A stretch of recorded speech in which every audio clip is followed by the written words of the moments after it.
বিভিন্ন সংগঠন আওয়ামী লীগকে নিষিদ্ধের দাবিতে বিভিন্ন এই বিষয়ে আমি এখনই কোনো কমেন্ট করবো না, দয়া করে এটাকে ডাইভার্ট করবেন না। এখন আমি আজকে আমাদের এই সংবাদ সম্মেলনের শুরুতেই গাজাতে যে নির্মম জঘন্য হত্যাকাণ্ড ইসরায়েল চালাচ্ছে তার তীব্র নিন্দা জানাচ্ছি এবং যারা নিহত হয়েছেন, শহীদ হয়েছেন, তাদের প্রতি আমাদের সমবেদনা জানাচ্ছি এবং প্যালেস্টাইনের এই সমস্ত মানুষের প্রতি সারা বিশ্বের দৃষ্টি আকর্ষণ করছি এবং এই অন্যায় যুদ্ধ বন্ধ করার জন্য জাতিসংঘ এবং আন্তর্জাতিক বিশ্বকে সকল প্রকার উদ্যোগ নেওয়ার আহ্বান জানাচ্ছি। সেই সঙ্গে আমরা গতকাল আমাদের যে স্ট্যান্ডিং কমিটির গত পরশু যে মিটিং হয়েছে, সেই সভায় আমাদের স্ট্যান্ডিং কমিটির সদস্য জনাব নজরুল ইসলাম খান সাহেবের স্ত্রী তার ইন্তেকালে আমরা গভীর শোক প্রকাশ করেছি, আমরা সেটা আপনাদের জানাচ্ছি। একই সঙ্গে ইতিপূর্বে স্থায়ী কমিটির আলোচনায় আমাদের সিনিয়র ভাইস প্রেসিডেন্ট, দেশের বরেণ্য রাজনৈতিক নেতা আব্দুল্লাহ নোমান সাহেবের মৃত্যুতে আমরা গভীর শোক প্রকাশ করেছি। আজকে যে বিষয়ে আমরা আপনাদের সঙ্গে কথা বলবো, এটা অত্যন্ত গুরুত্বপূর্ণ বিষয়। প্রিয় সাংবাদিক ভাই ও বোনেরা, আসসালামু আলাইকুম।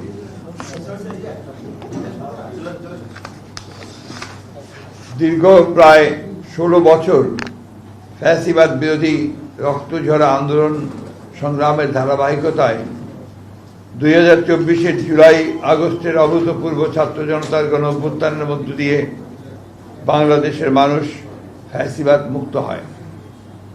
গণ অভ্যুত্থানের আকাঙ্ক্ষা অনুযায়ী সাম্য, মানবিক মর্যাদা, সামাজিক ন্যায় বিচার ভিত্তিক এবং বৈষম্যহীন একটি শক্তিশালী গণতান্ত্রিক রাষ্ট্র বিনির্মাণের প্রত্যাশা পূরণের জন্য দেশের জনগণ অপেক্ষমান। ফ্যাসিবাদ উত্তর রাষ্ট্র সংস্কার নিয়ে নানা প্রস্তাব আর মতামত উঠে এসেছে সংস্কার কমিশনের রিপোর্টের মাধ্যমে, যার মূল ভিত্তিতে আলোচনা করেছে বিএনপি 31 দফা রাষ্ট্রীয় কাঠামোর গণতান্ত্রিক সংস্কারের প্রস্তাবের মধ্য দিয়ে গণ অভ্যুত্থানের অনেক আগে 2023 সালের 13 জুলাই আমাদের সংগ্রামের সময়। এক্ষণে গণতান্ত্রিক শক্তি সমূহের অন্তর্ভুক্তিমূলক বৃহত্তর ঐক্যের মাধ্যমে সংস্কার প্রস্তাব সমূহ গৃহীত বাস্তবায়ন করা আবশ্যক। জনপ্রত্যাশা অনুযায়ী সংস্কার প্রস্তাবগুলোর সাংবিধানিক ও আইনি ভিত্তি প্রদানের জন্য একটি নির্বাচিত সংসদই কেবল উপযুক্ত ফোরাম। বিদ্যমান ফ্যাসিবাদ বিরোধী জাতীয় ঐক্য এই দেশ এবং দেশের মানুষের মূল চালিকা শক্তি। এই ঐক্যকে অক্ষুণ্ণ রেখে এই দেশকে এগিয়ে নিয়ে যেতে হবে, এর কোনো বিকল্প নেই। এই ঐক্যের চর্চাকে আমাদের রাজনৈতিক সংস্কৃতিতে পরিণত করতে হবে। আমরা এমন কোনো পদক্ষেপ নিতে পারি না যাতে করে ফ্যাসিবাদ বিরোধী জাতীয় ঐক্য, গণ ঐক্য বিনষ্ট হয় অথবা ফাটল ধরে। সুতরাং অন্তর্বর্তী সরকারকে সর্বোচ্চ নিরপেক্ষতার অবস্থান বজায় রাখতে হবে। কোনো মহলকে রাজনৈতিক ফায়দা হাসিলের এজেন্ডা যেন সরকারের কর্ম পরিকল্পনার অংশ না হয়, সেদিকে সজাগ দৃষ্টি রাখতে হবে। প্রিয় সাংবাদিক বন্ধুগণ, সংস্কারের উদ্দেশ্য হল জনগণের জীবনমানের উন্নয়ন, জনসাধারণ জীবন ও সম্পদের নিরাপত্তা বিধান এবং জবাবদিহিতা ও আইনের শাসন নিশ্চয়তা বিধান করা, সর্বোপরি দেশের স্বাধীনতা সার্বভৌমত্বকে সুরক্ষিত করা। সংস্কার আগে নির্বাচন পরে কিংবা নির্বাচন আগে সংস্কার পরে এই ধরনের অনাবশ্যক বিতর্কের কোনো অবকাশ নেই। যেহেতু সংস্কার একটি চলমান প্রক্রিয়া, সংস্কার ও নির্বাচন প্রক্রিয়া দুটোই একসাথে চলতে পারে। রাজনৈতিক দলগুলোর ঐক্যমতের ভিত্তিতে একটি চার্টার অফ রিফর্মস সংস্কার সনদ তৈরি হতেই পারে। নির্বাচিত সরকার পরবর্তীতে যা বাস্তবায়ন করবে। এমত অবস্থায় এখন অন্তর্বর্তী সরকারের মূলত করণীয় হচ্ছে একটি সুষ্ঠু, অবাধ ও গ্রহণযোগ্য নির্বাচন অনুষ্ঠানের লক্ষ্যে ঐক্যমতের ভিত্তিতে প্রয়োজনীয় সংস্কার শেষে দ্রুত একটি অবাধ ও নিরপেক্ষ জাতীয় নির্বাচন অনুষ্ঠানের আয়োজন করা এবং নির্বাচিত সরকারের নিকট দায়িত্ব হস্তান্তর করা। নির্বাচিত সরকার জনগণের কাঙ্ক্ষিত ঐক্যমত্যের সংস্কার সমূহ সম্পন্ন করবে, কেননা জনগণের নিকট দায়বদ্ধ ও ন্যায় বিচার এবং সুশাসন নিশ্চিত করতে অঙ্গীকারবদ্ধ নির্বাচিত সরকারের পক্ষেই গ্রহণযোগ্য সংস্কার সম্পাদন করা সম্ভব।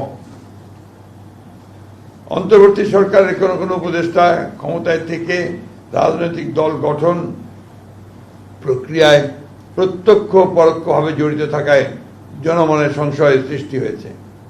এ প্রক্রিয়ায় প্রশাসন যন্ত্রকে ব্যবহার করার নানা প্রকার লক্ষণ ও প্রমাণ ক্রমেই প্রকাশ পাচ্ছে, যা দেশ ও গণতন্ত্রের জন্য মোটেই শুভকর নয়। প্রিয় সাংবাদিক ভাই ও বোনেরা, জাতীয় ঐক্যমত্য কমিশন কর্তৃক প্রেরিত স্প্রেডশিটে যে অপশন পছন্দগুলোর ঘরে ঠিক চিহ্ন দিতে বলা হয়েছে, তাতে একটি বিষয় প্রতিবাদ হয়েছে যে বিষয়গুলো প্রস্তাব আকারে আসতে পারত, তা প্রস্তাব না রেখে লিডিং কোশ্চেনের আকারে হ্যাঁ বা না উত্তর দিতে বলা হয়েছে। যেমন প্রস্তাবগুলো গণপরিষদের মাধ্যমে বাস্তবায়ন চাই কিনা হ্যাঁ বা না বলুন, কিন্তু প্রথমে সিদ্ধান্ত আসতে হবে যে গণপরিষদের প্রস্তাবে আমরা একমত কিনা। একইভাবে গণভোট ও গণপরিষদ এবং আইনসভা হিসাবে নির্বাচিত সংসদের মাধ্যমে প্রস্তাবগুলো বাস্তবায়ন চাই কিনা ইত্যাদি হ্যাঁ বা না বলুন। সংবিধানের প্রস্তাবনার প্রিএম্বল মতো অতি গুরুত্বপূর্ণ বিষয় সংস্কার কমিশনের সুপারিশে থাকলেও তাই স্প্রেডশিটে উল্লেখ করা হয়নি। স্প্রেডশিটে ৭০টির মতো প্রস্তাব উল্লেখ করা হলেও মূল প্রতিবেদনে সুপারিশের সংখ্যা প্রায় ১২৩টির মতো। একইভাবে নির্বাচন ব্যবস্থা সংস্কার কমিশনের মূল প্রতিবেদনের ১৫০টির মতো সুপারিশ তুলে ধরা হলেও স্প্রেডশিটে মাত্র ২৭টি বিষয় উল্লেখ করা হয়েছে, তার মধ্যে অধিকাংশই সংবিধান সংস্কারের সাথে সংশ্লিষ্ট।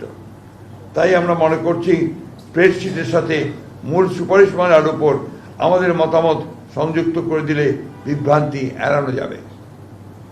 জাতীয় ঐক্যমত্য কমিশনের স্প্রেডশিটের অবস্থা এবং কমিশনের সদস্যদের বিভিন্ন সময়ের বক্তব্য ও বিশেষ কয়েকটি রাজনৈতিক দলের বক্তব্য বিবৃতির মধ্যে মিল পাওয়া যায়, যাতে জনমনে প্রশ্নের জন্ম দিতে পারে যে সকল বিষয়গুলো যেন একটি পূর্ব নির্ধারিত কর্ম পরিকল্পনার অংশ, যা গণতন্ত্রের স্বার্থের পক্ষে কিনা সেটা বলা মুশকিল। সুপারিশমালা সমূহ পর্যালোচনায় প্রতীয়মান হয় যেহেতু ভবিষ্যতে অনির্বাচিত ব্যক্তিদের রাষ্ট্রীয় দায়িত্বে নিয়োগের অযৌক্তিক প্রচেষ্টা রয়েছে, যা অনভিপ্রেত। প্রিয় সাংবাদিক ভাই ও বোনেরা, সুপারিশমালায় সাংবিধানিক কমিশন সহ এনসিসি নতুন বিভিন্ন কমিশনের প্রস্তাব করা হয়েছে। এই সমস্ত কমিশনের এখতিয়ার কর্মকাণ্ডের যে বর্ণনা দেওয়া হয়েছে, তাতে মনে করার যথেষ্ট কারণ রয়েছে যে আইন বিভাগ ও নির্বাহী বিভাগকে যথাসম্ভব আন্ডারমাইন করা এবং ক্ষমতাহীন করাই উদ্দেশ্য, যার ফলশ্রুতিতে একটি দুর্বল ও প্রায় অকার্যকর সরকার ব্যবস্থা প্রতিষ্ঠিত হবে। রাষ্ট্রের গণতান্ত্রিক চরিত্র জনগণের মালিকানার প্রতিফলন হয় নির্বাচিত সংসদ এবং জনপ্রতিনিধিদের মাধ্যমে, কিন্তু সংবিধান ও নির্বাচন ব্যবস্থা সংস্কার কমিশনের সুপারিশ সমূহ পর্যালোচনা করলে প্রতীয়মান হয় যে রাজনীতিবিদরা অপাঙ্ক্তেয় এবং নির্বাচিত লোকদেরই দেশ পরিচালনার সুযোগ সৃষ্টি করাই শ্রেয়। জনগণের গণতান্ত্রিক ঐতিহ্য, কৃষ্টি এবং সংস্কৃতি, ধর্মবোধ এই বিষয়গুলোকে গুরুত্ব দিয়েই বিভিন্ন সংস্কার ও সাংবিধানিক সংশোধনী প্রণীত হওয়া বাঞ্ছনীয়। ফ্যাসিবাদ বিরোধী জাতীয় ঐক্যকে সমুন্নত রেখে দীর্ঘ প্রায় ১৬ বছরের ফ্যাসিবাদ বিরোধী গণতান্ত্রিক আন্দোলন ও জুলাই গণ অভ্যুত্থানের শহীদদের স্বপ্ন ও আকাঙ্ক্ষা অনুযায়ী একটি বৈষম্যহীন রাষ্ট্র ও সমাজ ব্যবস্থা প্রতিষ্ঠা করাই বর্তমান সময়ের সর্বোচ্চ অগ্রাধিকার। বৃহত্তর জাতীয় ঐক্যমত্যের ভিত্তিতে একটি শক্তিশালী গণতান্ত্রিক রাজনৈতিক সরকার প্রতিষ্ঠার জন্য আমাদের সকল প্রকার প্রচেষ্টা পরিচালিত হবে, এটাই জাতীয় প্রত্যাশা। আপনাদের সকলকে ধন্যবাদ। আল্লাহ হাফেজ। বাংলাদেশ জিন্দাবাদ। এটা তো আপনাদের মনে হয় সাংবাদিক হিসাবে আপনারা অনেকগুলো জিনিস বুঝতে পারছেন, তাদের প্রস্তাবগুলো তো যেটা তারা কমিশন যে প্রস্তাবগুলো করেছে সংস্কার কমিশন, এগুলো তো অনেকগুলো মিডিয়াতে চলেই এসেছে। দেখবেন যে তাদের প্রস্তাবের সঙ্গে আপনার ওই রাজনৈতিক দলগুলোর বা ব্যক্তিদের প্রস্তাব অনেকটাই আপনার একই রকম আসছে। স্পেসিফিক এখন আমি বলতে চাচ্ছি না, এটা আমরা কালকে আমাদের যে টিম যাবে সেই টিম গিয়ে তারা কথাবার্তা বলার পরে তারা সেই বিষয়ে কথা বলবে। যে সমস্ত কমিশনগুলো প্রস্তাব করা হয়েছে এবং ন্যাশনাল কনস্টিটিউশনাল কাউন্সিল নামে এনসিসি নামে একটা ফ্রেমের প্রস্তাব করা হয়েছে, সেটার গঠন প্রক্রিয়া এবং কার্য পরিধি যেগুলো বর্ণনা করা হয়েছে তাতে সমস্ত স্তরে স্তরে দেখা যায় অনির্বাচিত বিভিন্ন ব্যক্তিরা এই সমস্ত কর্মকাণ্ড পরিচালনা করবেন এবং সাংবিধানিকভাবে তাদেরকে ক্ষমতায়ন করার প্রস্তাব করা হয়েছে। তাতে করে দেখা যাবে নির্বাচিত প্রতিনিধিদের আর কোনো গুরুত্ব নেই। প্রায় সকল গুরুত্বপূর্ণ কার্যাবলী রাষ্ট্রের অনির্বাচিত প্রতিনিধিদের সমন্বয়ে সম্পন্ন হবে, যদি এগুলা গৃহীত হয়। তবে কেন রাখবেন না? সবকিছুর উপর আস্থা আছে। নির্বাচনের ব্যাপারে এর আগেও আপনার সেনাবাহিনী সহযোগিতা করেছে, এখনো করবে, সেটাই তো স্বাভাবিক। অসমরাজনৈতিক ছাত্র আন্দোলন থেকে শুরু করে বিভিন্ন সংগঠন আওয়ামী লীগকে নিষিদ্ধের দাবিতে বিভিন্ন এই বিষয়ে আমি এখনই কোনো কমেন্ট করবো না, দয়া করে এটাকে ডাইভার্ট করবেন না। এখন আমরা আমরা আমরা আপনার প্রত্যেকটাতেই আমরা রেসপন্ড করছি, যেটা হচ্ছে হ্যাঁ দেওয়া দরকার সেটা হ্যাঁ দিচ্ছি, কিন্তু যেটা আপনার আলাদা বক্তব্য দেওয়া দরকার সেটা আমরা বক্তব্য দিচ্ছি। এটা আমরা ওইভাবেই আমরা টোটালি কোঅপারেট করছি না। এখন আমার সুনির্দিষ্ট কোনো দিনক্ষণ আমরা নির্ধারণ করিনি। আমাদের যখন আমাদের মনে হবে যে উপযুক্ত সময়, সেই সময় তিনি আসবেন।